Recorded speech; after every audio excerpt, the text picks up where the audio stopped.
আলাইকুম। গত 15 তারিখের একটা নিউজে দেখলাম ফরিদপুর মেডিকেল কলেজ নাকি দালাল মুক্ত করবে।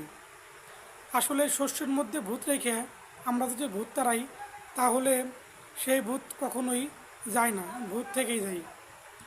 তো আসলে ফরিদপুর মেডিকেল কলেজ হসপিটাল হচ্ছে তাই।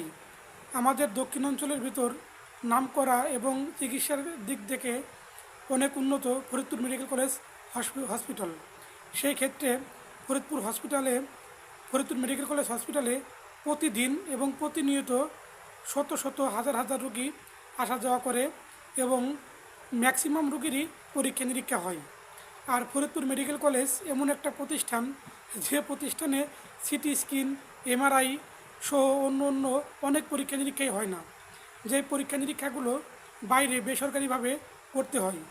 তার ভিতর কিছু কিছু প্রতিষ্ঠান আছে, আমি নাম বলবো না, ওইসব প্রতিষ্ঠানের কাছ থেকে ওই ফরিদপুর মেডিকেল কলেজ হাসপাতালের যারা ওয়ার্ড বয় আছে, ঝাড়ুদার আছে, বিভিন্ন প্রকারের চাকরি করে থাকেন, এরা ওইসব প্রতিষ্ঠান, ওইসব বেসরকারি প্রতিষ্ঠানের কাছ থেকে দাদন নিয়ে থাকেন। যেরকম ইটের ভাটায় দাদন নেই, ওরকম দাদন নিয়ে থাকেন যে একটা রুগী আসলে আমি দিব। এরকম আমি অনেক দেখেছি এবং এটা নিয়ে প্রতিবাদ করেও কোনো লাভ হয় নাই। আর আমরা যদি মেডিকেলে যারা ঊর্ধ্বতন কর্মকর্তা আছেন, প্রশাসনিক কর্মকর্তা আছেন, এরা যদি মুখে মুখে বলি যে আমরা দালাল মুক্ত মেডিকেল করব, তাহলে কোনোভাবেই কখনো কোনোদিনও সম্ভব হবে না দালাল মুক্ত করা। কেননা আজকে আমার এক বড় ভাই ডাক্তার ওহিদুজ্জামান স্যারকে দেখাইছে। স্যারকে দেখানোর পরে স্যার নিউরোমেডিসিন বিশেষজ্ঞ, স্যার তাকে মাথার একটা সিটি স্ক্যান দিয়েছে। তো সিটি স্ক্যান দেওয়ার পরে স্যার লিখে দিয়েছে 50% ডিসকাউন্ট।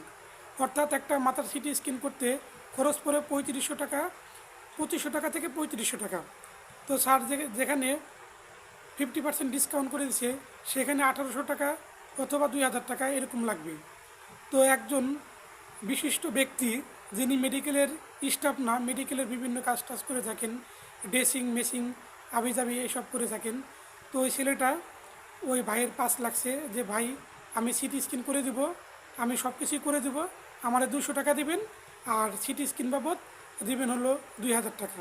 তো সে ভাই আমাকে ফোন দিছে, আমি বললাম ভাই সিটি স্ক্যান আমি করে দেবানি, আপনি 1500 থেকে 1800 টাকা আমাকে দিয়েন, আমি এর ভিতরে আপনি সিটি স্ক্যান করে দেবানি। তো ওই লোক ভাইকে ভয় দেখাইছে যে সিটি স্ক্যান করতে গেলে ইনজেকশন লাগে, যদি আপনার মাথায় টিউমার থাকে, আগর বাগর অন্য অন্য সমস্যা থাকে, সেক্ষেত্রে সিটি স্ক্যানে টাকা বেশি লাগে, আমি কম খরচে করাই দেখেছি, আপনি সিটি স্ক্যানটা আমার মাধ্যমেই করেন। তো এমতো অবস্থায় সেই ভাই কী করছে, আমাকে ফোন না দিয়েই বাড়ি চলে আসছে, সিটি স্ক্যান আর করে নেই। এখন এইমাত্র আমার চেম্বারে এসে বলতেছে যে সিটি স্ক্যান আমি করিনি, কালকে তোমার সাথে যা করব। এখন আমি সেই প্রুফটা দিচ্ছি। আর ওই ছেলেটার বাড়ি নাকি শিবরামপুর, সে নাকি খুনকার বাড়ির ছেলে। তো ও বিভিন্নভাবে এভাবে আরও অনেক রোগীর পিছন পিছন ঘুরছে এবং কথা বলছে, অনেক রোগী টানা হেঁচড়াও করছে, তারাও সিটি স্ক্যান বা অন্য পরীক্ষা করে নাই। অতএব মেডিকেলে যদি দালাল মুক্ত করতে হয়, তাহলে আগে নিজের অঙ্গ প্রতিষ্ঠানকেই দালাল মুক্ত করতে হবে, নিজেদের স্টককে দালাল মুক্ত করতে হবে। আর একটা মেডিকেলের মতো জায়গায় সিটি স্ক্যান, এমআরআই এবং অন্য অন্য যে প্যাথোলজির কাজগুলো আছে, এদিকে কর্তৃপক্ষকে নজর দিতে হবে, যাতে সাধারণ মানুষ, গরিব মানুষকে বেসরকারিভাবে বা কোনো ডায়াগনস্টিক সেন্টারে বেশি অর্থ বা টাকা দিয়ে পরীক্ষা নিরীক্ষা না করতে হয়।